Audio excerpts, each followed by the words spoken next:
আমি যখন ববিতা ম্যামকে দেখি মনে হয় আমি এত সুন্দর যদি হতে পারতাম, এরকম গ্রেসফুল হতে পারতাম। আমি যখন কবরী ম্যামকে দেখি তখন মনে হয় এরকম একটা হাসি পেতে পারতাম।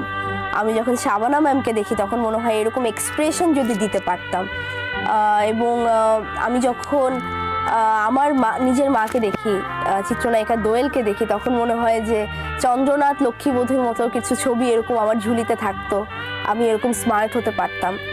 এবং সর্বশেষ আমি তিনজনের নাম বলবো যে শাবনূর আন্টির সাথে কাজ করেছি। শাবনূর আন্টির মতো যদি এরকম হতে পারতাম, উনি হচ্ছে বেসিকলি আমাদের সবার জন্যই আইডল।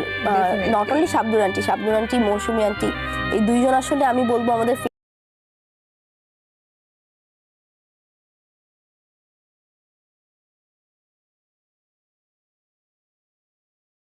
আমি যখন ববিতা ম্যামকে দেখি মনে হয়